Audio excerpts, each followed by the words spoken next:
صلی ونسلم علی رسولہ الکریم۔ سوال یہ ہے کہ 12 ربیع الاول کو عید کہنا کیسا ہے؟ اسلام میں جتنی عبادات ہیں، جتنے کرنے کے کام ہیں، ان کو قرآن میں بیان کیا گیا، حدیث میں بیان کیا گیا، صحابہ کرام نے اس کو بیان کیا۔ جو قرآن میں آیا وہ دین، جو حدیث میں آیا وہ دین، جو صحابہ نے کر کے دکھایا وہ دین۔ اس لیے کہ اللہ رب العالمین نے قرآن کو ماننے کا، اس کے مطابق عمل کرنے کا، رسول اللہ کو ماننے کا، اس کے مطابق عمل کرنے کا، اور صحابہ کرام کی زندگیوں سے سبق سیکھنے کا حکم دیا۔ اب ربیع الاول میں 12 تاریخ کو رسول اللہ صلی اللہ علیہ وآلہ وسلم کی ولادت بسعادت کے دن کو عید کہنا کیسا ہے؟ رسول اللہ صلی اللہ علیہ وآلہ وسلم نے رمضان کے بعد ایک عید کا بتایا، حج کے بعد ایک عید کا بتایا، اور دنوں میں جمعے کے دن کو سید الایام فرمایا، اور پیر کے دن کا روزہ رکھا۔ صحابہ کرام نے پوچھا تو رسول اللہ صلی اللہ علیہ وآلہ وسلم نے ارشاد فرمایا کہ میں پیر کے دن اس لیے روزہ رکھتا ہوں کہ اس دن میں پیدا ہوا۔ وہ اسلام میں ایک دن عید الفطر کا ہے، دوسرا دن عید الاضحیٰ کا ہے، تیسرا دن جمعے کا ہے۔ ان کی آپس میں مناسبت ہے کہ جمعے جو 2 رکھتے ہیں، جمعے میں بھی اور خطبے ہیں، عید میں بھی 2 رکھتے ہیں اور خطبے ہیں۔ اور ولادت کے دن رسول اللہ صلی اللہ علیہ وآلہ وسلم کا عمل یہ ہے کہ آپ روزہ رکھتے ہیں، اور ہم جانتے ہیں کہ جس دن روزہ ہو اس دن عید نہیں ہوتی، اور جس دن عید ہو اس دن روزہ نہیں ہوتا۔ پیغمبر دو عالم صلی اللہ علیہ وآلہ آخری خطبہ حج کے موقع پر ارشاد فرمایا کہ کیا میں نے تم تک اپنا دین پہنچا دیا؟ کیا میں نے تم تک اللہ کا دین پہنچا دیا؟ صحابہ کرام نے رضوان اللہ تعالی علیہم اجمعین نے بیک زبان کہا، اللہ کے رسول آپ نے پہنچایا نہیں بلکہ پہنچانے کا حق ادا کر دیا۔ رسول اللہ صلی اللہ علیہ وآلہ وسلم نے 3 بار ارشاد فرمایا، اللہ تو گواہ رہنا، اے اللہ تو گواہ رہنا، اے اللہ تو گواہ رہنا۔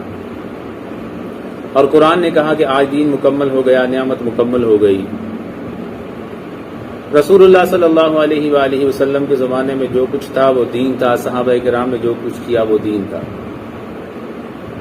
آج اپنی مرضی سے کسی دن کو عید نہیں بنایا جا سکتا، اور اگر عید بناتا ہے تو اسے ثبوت لانا ہے یا قرآن سے، یا رسول اللہ کے فرمان سے، یا صحابہ کرام کے عمل سے۔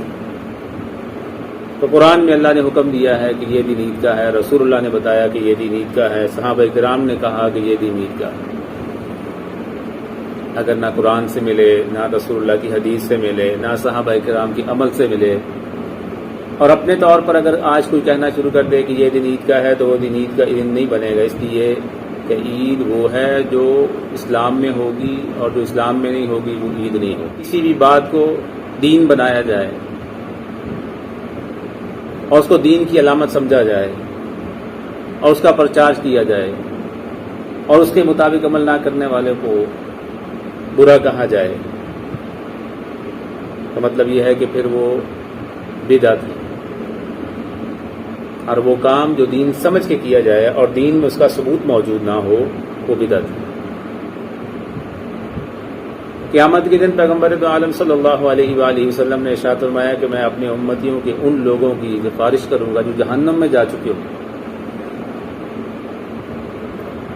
فرمایا کہ اللہ رب العالمین کے حکم سے اللہ مجھے کلمات سکھائے گا، میں اللہ کے عرش کے سامنے سجدہ ریز ہو کر اللہ اپنے امتیوں کے لیے اللہ سے سفارش کروں گا۔